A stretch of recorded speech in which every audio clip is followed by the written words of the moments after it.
Lucent जी की 1000 question series का part 2 है। ये पार्ट 1 हम पहले ला चुके हैं, जिसका कि लिंक है डिस्क्रिप्शन में, वहां जाकर आप वो वीडियो देख सकते हैं। ये जो क्वेश्चंस हैं ये सभी एग्जाम्स के लिए इंपॉर्टेंट है, जैसे कि रेलवे, एसएससी, पुलिस या फिर अन्य कोई भी कॉम्पिटिटिव एग्जाम हो, सबके लिए क्वेश्चन बहुत ही इंपॉर्टेंट है। चलिए स्टार्ट करते हैं वीडियो। क्वेश्चन नंबर 1 है, किस देश की स्थल सीमा सर्वाधिक देशों के साथ लगती है? तो वो देश जिसकी स्थल सीमा सबसे ज्यादा देशों के साथ लगती है वो है चीन। कितने देशों के साथ लगती है? तो ये लगती है 14 देशों के साथ चीन की स्थलीय सीमा लगती है। बैरोमीटर के पठन में तेजी से गिरावट किस बात का सूचक है?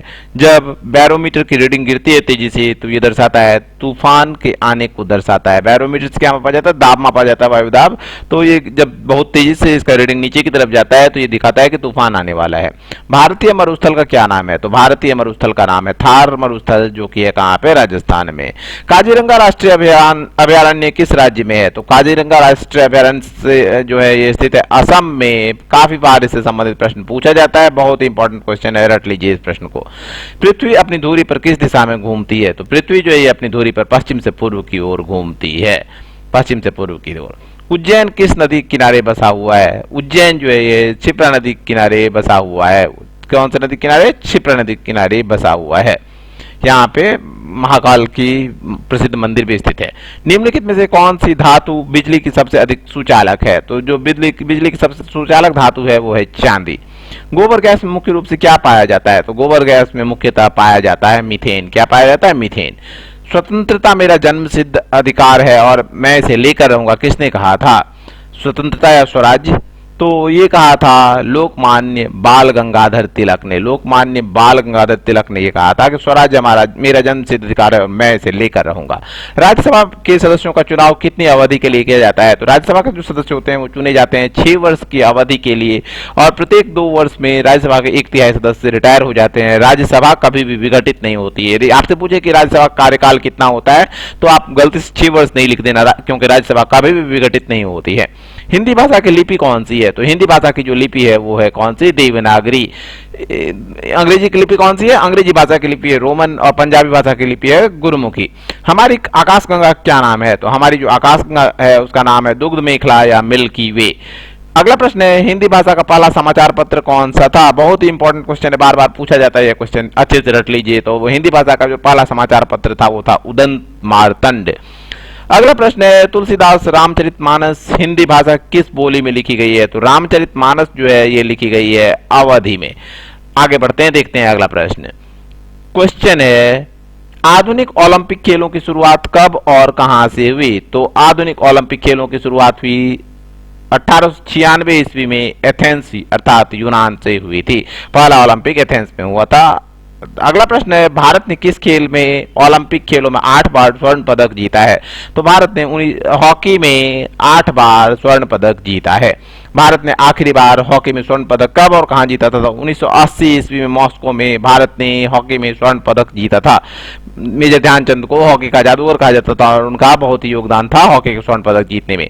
ओलंपिक खेलों का आयोजन कितने वर्षों के बाद होता है? तो प्रत्येक 4 वर्ष के अंतराल पे ओलंपिक खेलों का आयोजन होता है। 2020 का ओलंपिक खेल कहां आयोजित होने वाला है?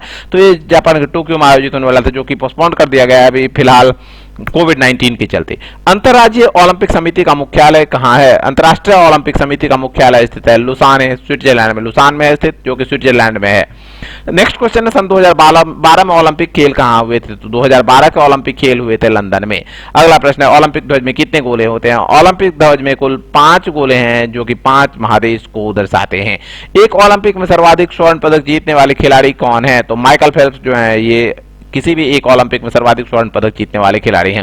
सन 2020 में ओलंपिक खेल कहां होंगे? तो ये होंगे टोक्यो जापान में, ये ओलंपिक खेल होने हैं। सन 2012 के ओलंपिक खेलों में कांस्य पदक जीतने वाली साइना नेहवाल किस खेल से संबंधित है? तो साइना नेहवाल जो है ये संबंधित हैं बैडमिंटन से, बैडमिंटन के खिलाड़ी हैं ये।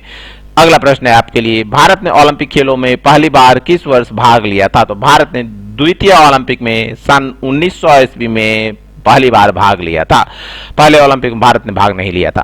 ओलंपिक खेलों में पदक जीतने वाली पहली भारतीय महिला खिलाड़ी कौन है? तो ओलंपिक में पदक जीतने वाले पहली भारतीय हैं कर्णम मल्लेश्वरी। ठीक है, अगला प्रश्न है, बैक टू वेदास वेदों की ओर लौटो का नारा किसने दिया? तो वेदों की ओर लौटो का नारा किसने दिया? तो वेदों की ओर लौटो का नारा दिया गया था महर्षि दयानंद के द्वारा, दयानंद सरस्वती के द्वारा यह नारा दिया गया था। प्रसिद्ध झंडा गीत झंडा ऊंचा रहे हमारा की रचना किसने की थी? तो श्यामलाल प्रसाद गुप्त ने ये रचना की थी, श्यामलाल गुप्त। ओके, पशुओं में मिल्क फीवर बीमारी किस की कमी के कारण होता है? तो मिल्क फीवर नामक बीमारी जो होती है पशु में, ये होती है कैल्शियम की कमी के कारण। मानव शरीर के किस अंग द्वारा यूरिया को रक्त से फिल्टर किया जाता है? तो यूरिया को रक्त से फिल्टर किया जाता है गुर्दे के द्वारा। किस एकमात्र भारतीय को अर्थशास्त्र में नोबेल पुरस्कार मिला है? तो प्रोफेसर अमर्त्य सेन को अर्थशास्त्र में नोबेल पुरस्कार मिला है। भारत रत्न उस्ताद बिस्मिल्लाह खां किस वाद्य यंत्र के वादन में विख्यात रहे हैं? तो उस्ताद बिस्मिल्लाह खां जो हैं ये शहनाई वादन के लिए विख्यात रहे हैं। भारत के अंतिम गवर्नर जनरल कौन थे? तो भारत के जो अंतिम गवर्नर जनरल थे वो थे सी राजगोपालाचारी, चक्रवर्ती राजगोपालाचारी भारत के अंतिम गवर्नर जनरल थे। उसके बाद भारत के राष्ट्रपति का पद आ गया, जो कि प्रथम राष्ट्रपति थे डॉक्टर राजेंद्र प्रसाद। भिलाई इस्पात संयंत्र का निर्माण किस देश के सहयोग से किया गया था? भिलाई इस्पात संयंत्र का निर्माण किया गया था सोवियत रूस के सहयोग से। ये वीडियो यदि आपको पसंद आ रहा हो तो वीडियो को लाइक करें, शेयर करें और अपने दोस्तों के साथ इस वीडियो को शेयर जरूर से करें और चैनल को सब्सक्राइब कर लीजिए, जिससे कि आपको हमारे द्वारा जो भी नया वीडियो आए वो मिलते रहे। साथ ही बेल आइकन दबा लेना, जिससे कि आपको हमारे वीडियो की नोटिफिकेशन भी मिलते रहे। उत्तरी ध्रुव में भारत के अनुसंधान केंद्र का क्या नाम है? तो उत्तरी ध्रुव में जो भारत का अनुसंधान केंद्र है उसका नाम है हिमाद्री। विश्व में माउंट एवरेस्ट पर चढ़ने वाली प्रथम महिला कौन थी? तो जापान की जुंको तेबेई जो थी वो विश्व माउंट एवरेस्ट पर चढ़ने वाली प्रथम महिला थी। पीलिया किस अंग का रोग है? पीलिया यकृत अर्थात लीवर का रोग है। द्रव सभी दिशाओं में समान दाब पारित करता है, यह कथन किस नियम से संबंधित है? यह नियम है पास्कल का नियम। किससे संबंधित है? पास्कल के नियम से। क्लोरोफिल का खनिज घटक क्या है? तो क्लोरोफिल में जो खनिज घटक है वो है मैग्नीशियम। सेंट्रल एटम के रूप में ये पाया जाता है मैग्नीशियम। किसके लिए इंपॉर्टेंट है? फोटोसिंथेसिस, प्रकाश संश्लेषण के लिए ये इंपॉर्टेंट होता है। प्रकाश संश्लेषण क्रिया के लिए क्लोरोफिल जो है ये बहुत ही इंपॉर्टेंट है। अगला प्रश्न है एलपीजी गैस में क्या होता है? तो एलपीजी गैस में मुख्यतः ब्यूटेन पाया जाता है, प्रोपेन और ब्यूटेन का मिक्सचर होता है ये। किसने सर्वप्रथम अशोक के अभिलेखों को पढ़ा? तो अशोक के अभिलेख को पढ़ने वाले थे जेम्स प्रिंसेप। किस बौद्ध भिक्षु के प्रभाव में अशोक ने बौद्ध धर्म ग्रहण किया? उपगुप्त के प्रभाव में। वीडियो के में आपसे कुछ क्वेश्चंस पूछे जाएंगे जिसका के आंसर आपको कमेंट सेक्शन में देना है, तो जरूर से उन प्रश्नों को उत्तर आप देना। कौन सा मुगल बादशाह अशिक्षित था? तो अकबर जो था ये अशिक्षित मुगल बादशाह था। अमृतसर शहर की स्थापना किसने की? अमृतसर की स्थापना की गई थी गुरु रामदास के द्वारा। गदर पार्टी के संस्थापक लाला हरदयाल थे। सिख इतिहास में लंगर प्रथा किसने शुरू की? तो सिख इतिहास में लंगर प्रथा शुरू करने वाले थे कौन? तो गुरु अंगद देव। गुरु अंगद देव थे लंगर शुरू करने वाले सिख इतिहास में। सबसे प्राचीन वेद कौन सा है? तो ऋग्वेद जो है ये सबसे प्राचीन वेद है। कुल कितने वेद हैं? कुल 4 वेद हैं, तो इनमें से चारों में सबसे प्राचीन है ऋग्वेद।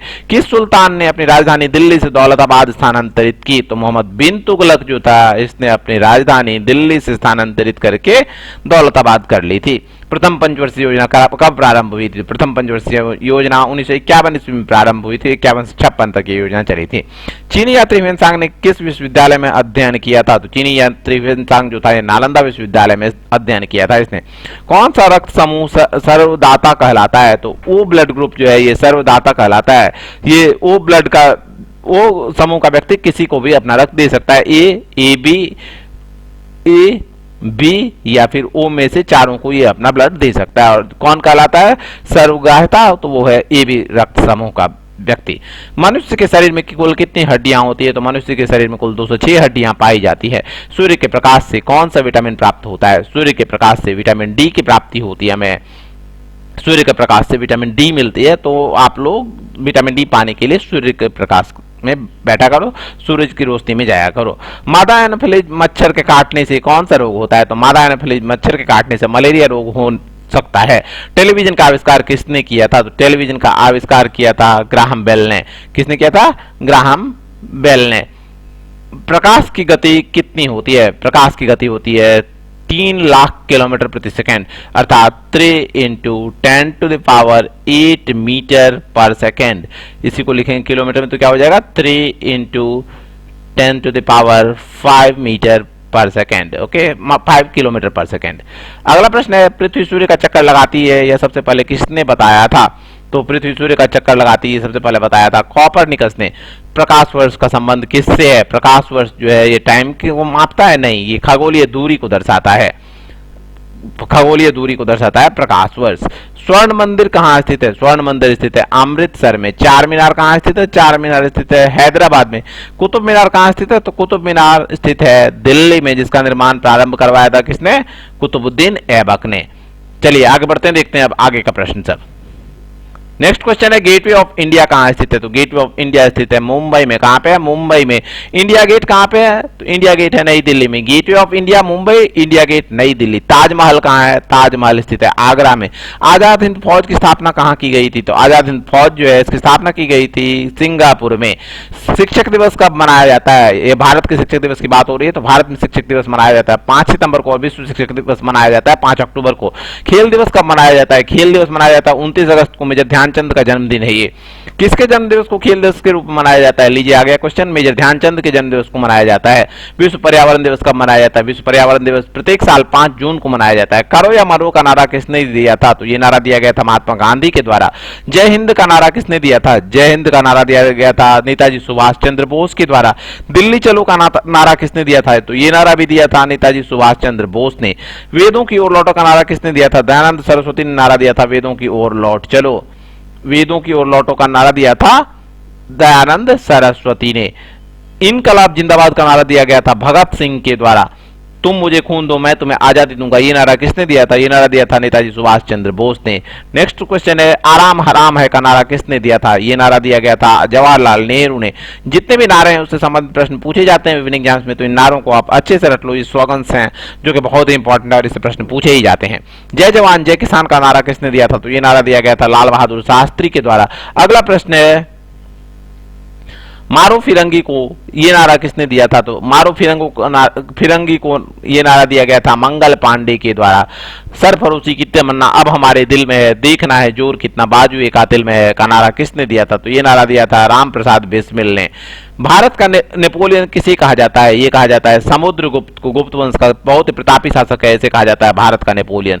सती प्रथा के अंत में सबसे अधिक प्रयास किस समाज सुधारक का रहा? तो सती प्रथा को समाप्त करने में जिसका सबसे ज्यादा योगदान रहा वो है राजा राम मोहन राय। रामकृष्ण मिशन की स्थापना किसने की? स्वामी विवेकानंद ने रामकृष्ण मिशन की स्थापना की। महात्मा गांधी का जन्म दिवस किस तिथि को मनाया जाता है? ये मनाया जाता है 2 अक्टूबर को प्रत्येक साल। महात्मा गांधी का पूरा नाम क्या है? तो महात्मा गांधी का पूरा नाम है मोहनदास करमचंद गांधी। गांधी जी को महात्मा की उपाधि किसने दी थी? ये उपाधि दी गई थी रविन्द्रनाथ टैगोर के द्वारा। किसने दी थी? रविन्द्रनाथ टैगोर ने दी थी महात्मा गांधी को महात्मा के उपाधि। माय एक्सपेरिमेंट विद ट्रूथ पुस्तक के लेखक कौन थे? महात्मा गांधी जो है ये माय एक्सपेरिमेंट विद ट्रूथ पुस्तक के लेखक हैं। भारत का सर्वोच्च नागरिक सम्मान कौन सा है? तो भारत का जो सर्वोच्च नागरिक सम्मान है वो है Bharat Ratna.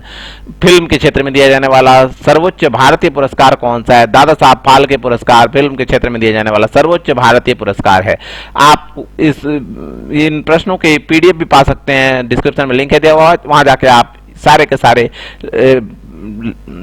PDF links download कर सकते हैं, इन प्रश्नों को डाउनलोड कर सकते हैं।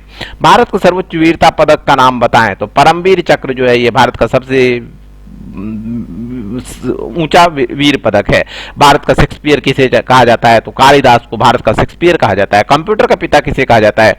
चार्ल्स बेबेज को कंप्यूटर का जनक या कंप्यूटर का पिता कहा जाता है। अंतरिक्ष में जाने वाले प्रथम व्यक्ति कौन थे? तो यूरो गागरिन जो थे ये अंतरिक्ष में जाने वाले प्रथम व्यक्ति थे, वोस्टॉक यान से गए थे।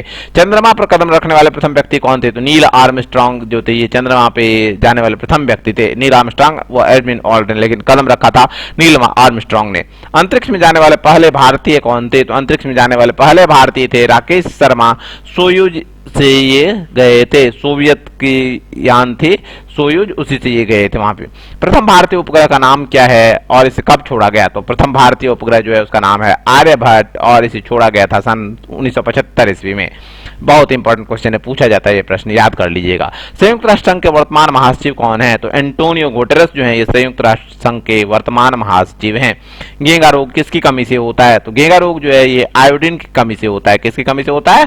आयोडीन की कमी से होता है घेंगा रोग। कौन सी ग्रंथि इंसुलिन स्रावित करती है? तो इंसुलिन का स्राव होता है अग्न्याशय अर्थात पैंक्रियाज से। पैंक्रियाज से और डूरंड कप का संबंध किस खेल से है? डूरंड कप संबंधित है फुटबॉल से। ये सारे प्रश्न बहुत ही इंपॉर्टेंट है, अच्छे से देख लीजिए, याद कर लीजिए। भारत का सबसे बड़ा बांध कौन सा है? तो भारत का जो सबसे बड़ा बांध है वो है हीराकुंड बांध।